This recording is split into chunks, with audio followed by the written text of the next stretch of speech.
नमस्कार विद्यार्थी मित्रांनो.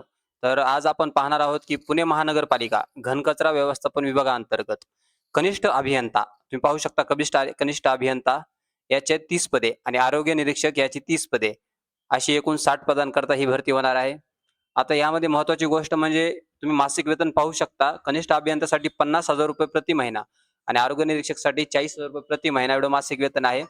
आता कनिष्ठ अभियंत्यासाठी कोण अर्ज करू शकतो त्यात बघा मान्यताप्राप्त विद्यापीठाची बी.टेक पदवी, बी.ई. पदवी, environmental engineering and technology okay. आणि आरोग्य निरीक्षकसाठी एस-एस-सी उत्तीर्ण, स्वच्छता निरीक्षक पदविका उत्तीर्ण, शास्त्र शाखेच्या पदवीधारकास प्राधान्य ओके. म्हणजे स्पेशल कोर्स वगैरे केलेला असेल तर त्याला प्राधान्य दिलं जाईल. आणि यात महत्त्वाची गोष्ट म्हणजे ही फक्त हे बघा 11 महिने तात्पुरत्या कालावधीसाठी संबंधित पदासोबत नमूद शैक्षणिक पात्रता असणाऱ्या उमेदवारांच्याकडून अर्ज मागण्यात येत आहेत. म्हणजे ही तात्पुरती भरती आहे फक्त 11 महिन्यासाठी ओके. आता यामध्ये अजून तुम्हाला प्रोसेस पाहायची झालं त्यात महत्त्वाचं काय आहे बघा.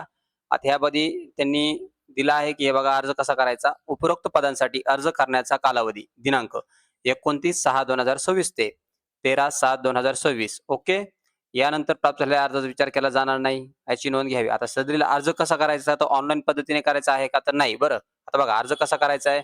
सदरील अर्ज स्वच्छ सर्वेक्षण वॉर रूम पुणे मनपा मुख्य इमारत पहिला मजला शिवाजीनगर येथे कार्यालयीन वेळेत स्वीकारण्यात येतील. म्हणजे याचा अर्थ ऑनलाईन अर्ज करायचा नाही. ज्याला अर्ज करायचा आहे या पत्त्यावरती जाऊन ते त्यांची जी समजा फॉर्म भरण्याची पद्धत वगैरे आहे त्यानुसार तुम्हाला अर्ज करायचा आहे.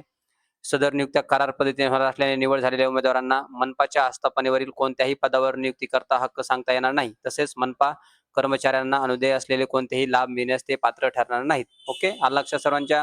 हे बघा विद्यावेतन मासिक वेतन चांगलं आहे. ज्यांना खरंच गरज आहे त्याकरता जे क्वालिफाईड विद्यार्थी आहेत, सदस्य ते यासाठी अर्ज करू शकतात. ओके. अशाच प्रत्येक अपडेटसाठी फॉलो आणि शेअर करा राजगुरू मंत्राला. धन्यवाद.